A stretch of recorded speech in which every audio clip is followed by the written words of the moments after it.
வருங்கால அரசு அதிகாரிகளுக்கு வணக்கம். நான் மதிவானன். டிஎன்பிசி குரூப் 4 தேர்வு சென்ற வாரம் வந்து முடிஞ்சிருக்கு. ஓகேவா? இந்த தேர்வை எழுதிய அத்தனை பேருமே வெற்றியாளர் தான். புரிஞ்சா? அதாவது நேற்று பார்த்தீங்கன்னா ஜூனியர் கட் ஆஃப் வந்து பார்த்தோம். இதுக்கு நிறைய கமெண்ட் பண்ணியிருந்தேன் சார், கட் ஆஃப் வந்து ரொம்ப கம்மியாக இருக்குது சார், ரொம்ப கம்மியாக கமெண்ட் பண்ணாங்க. ஓகேவா? அதற்கான விளக்கம் வந்து கொடுத்துருந்தோம். இது வந்து என்ன சொல்கிறது, நீங்கள் கம்மியாக இருக்குதுன்னு நினைப்பீங்க, ஆனால் இதுதான் வந்து நிதர்சனமான உண்மை.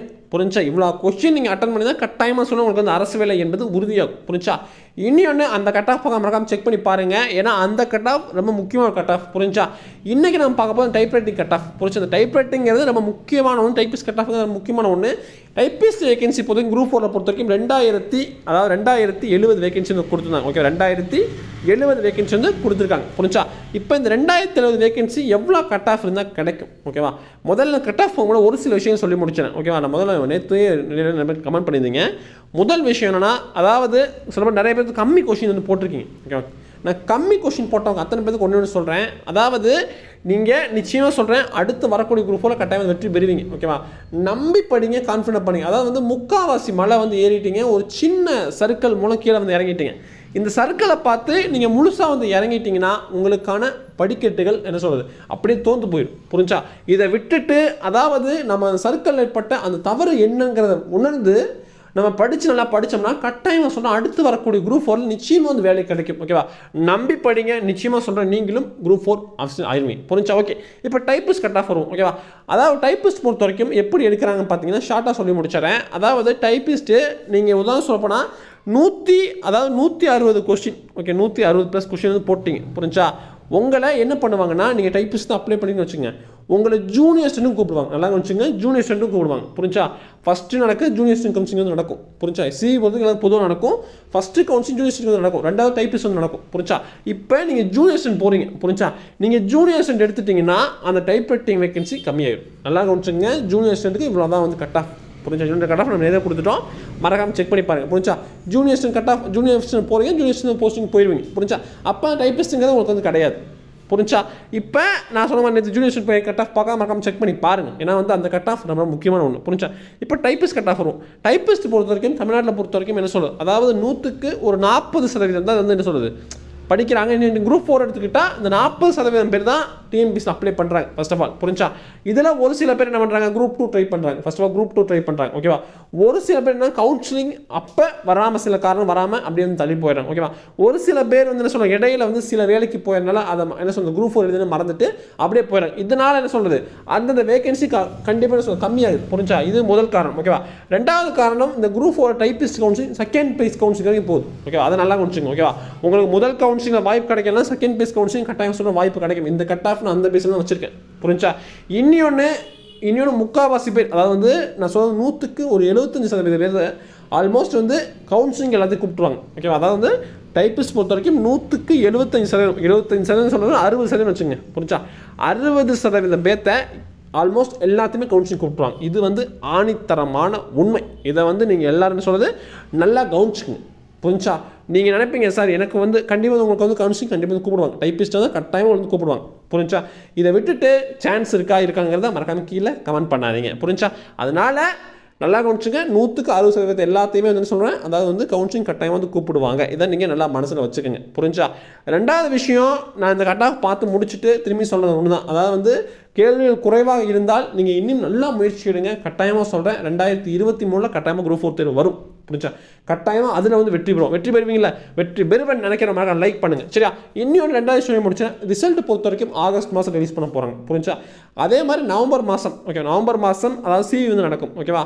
டிசம்பர் மாதம் அதாவது பார்த்தீங்கன்னா கவுன்சிலிங் நடக்கும். ஓகேவா? கவுன்சிலிங் முடிஞ்சு ஜனவரி மாதம் அப்பாயின்மெண்ட் கிடைக்கும். பிப்ரவரி மாதம் என்ன சொல்கிறது முதல் மாதம் சம்பளம் வாங்குவீங்க. வேலைக்கு முதல் மாதம் சம்பளம் வாங்குவீங்க. முதல் மாதம் சம்பளத்தை என்ன பண்ணுவீங்க மறக்காம கீழே கமெண்ட் பண்ணுங்க. என்ன டிபார்ட்மெண்ட்டுக்கு போவீங்கிறத மறக்காம கீழே கமெண்ட் பண்ணுங்கள். சரி, ஓகே. இப்போ கட் ஆஃப் போயிடலாம். முதல்ல சொன்னேன், அதாவது ஜூனியர் ஸ்டூடெண்ட்டில் நீங்கள் என்ன நல்ல கொஸ்டின் அட்டன் பண்ணி ஜூனியர் ஸ்டூடெண்ட் வேகன்சி பண்ணி ஜூனியர் ஸ்டூடெண்ட் போயிருங்க. ஓகேவா? ஏன்னா இதில் பார்த்தீங்கன்னா என்ன சொல்லுது, அதான் நேற்று சொல்லியிருந்தேன், அதாவது 200 கேள்வி வந்து கேட்டிருந்தாங்க.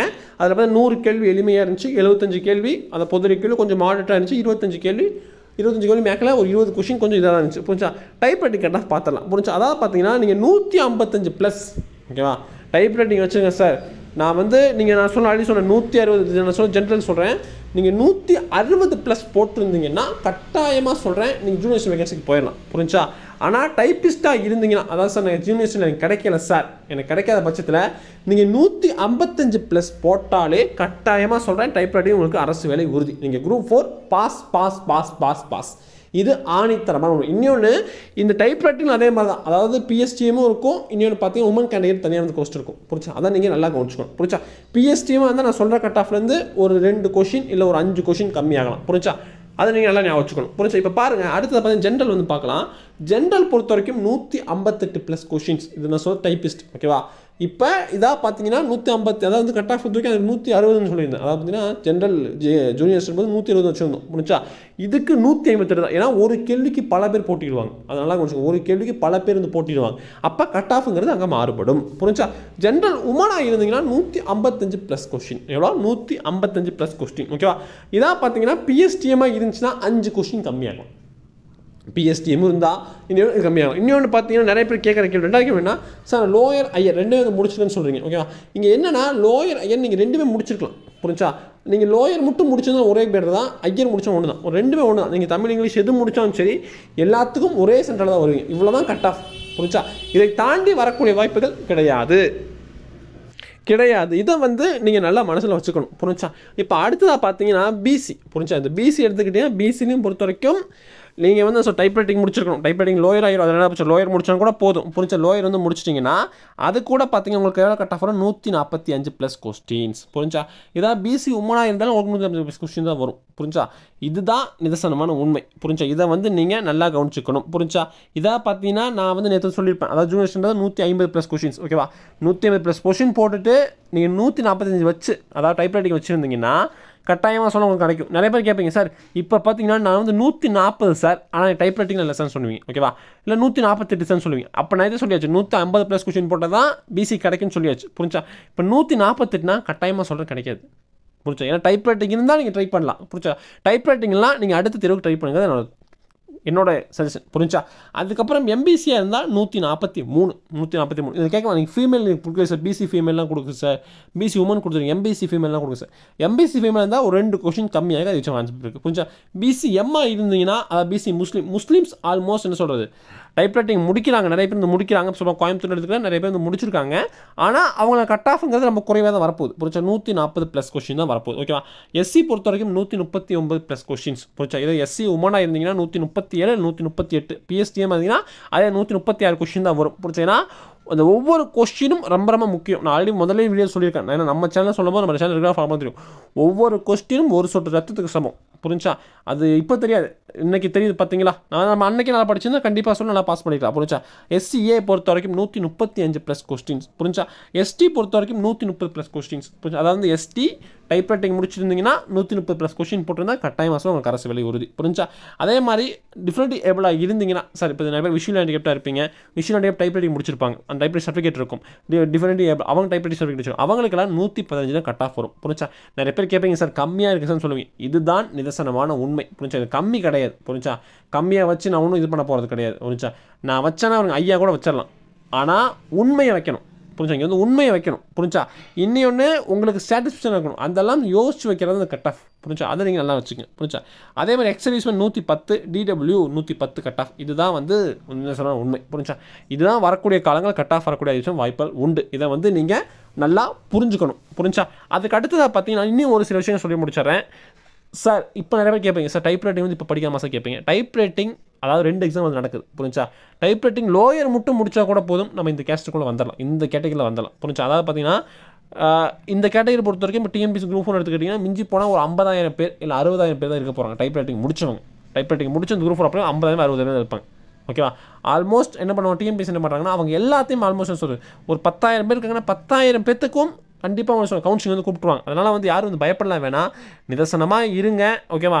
இந்த டைம் டைப்ரைட்டிங் முடியாமல் அதை முடிச்சு இன்னும் ஒரு போனஸ் பாயிண்ட் உங்களுக்கு கிடைக்கும். ஓகேவா? அந்த போனஸ் பாயிண்ட் 2 கொஷின் 3 கொஷின் கம்மியாக இருக்குது. எக்ஸாம்பிள் எடுத்துக்கிட்டிங்கன்னா பார்த்தீங்கன்னா அதாவது பிசி ஏற்கனவே ஜூனியர்ஸ் பார்க்கும்போது என்ன சொன்னோம், ஜூனியர் ஸ்டாண்டில் 160 ப்ளஸ் சொன்னோம், ஒரு 2 கொஷின் கம்மியாக இருக்குது. ஓகேவா? இந்த கிரேஸுங்க தான் அங்கே வந்து கிடைக்கிது. புரிஞ்சா? நல்லா ட்ரை பண்ணுங்கள். ஓகேவா? இந்த தேர்வில் வந்து குறைந்த மதிப்பு எடுத்தோம்னா நான் ஒன்றுமே சொல்கிறேன், அது திரும்பி சொன்னதான் நல்ல முயற்சி ஆர்டர் பண்ணுவோம். கட்டாயமாக அடுத்து வரக்கூடிய தேர்வை வின் பண்ணுவோம். ஓகே, வெற்றி நிச்சயம் வெல்வதுனா மறக்காமல் லைக் பண்ணுங்கள், ஷேர் பண்ணுங்கள், சப்ஸ்கிரைப் பண்ணுங்கள். உங்கள் கருத்துக்களை மறக்காம கீழே கமெண்ட் பண்ணுங்கள். சான்ஸ் இருக்காங்கிறத தயவுசெய்து கமெண்ட் பண்ண வேண்டாம். அடுத்த கட்டத்தை நோக்கி நம்ம செல்வோம். புரிஞ்சா? வெற்றி நிச்சயம் வெல்வதுனா.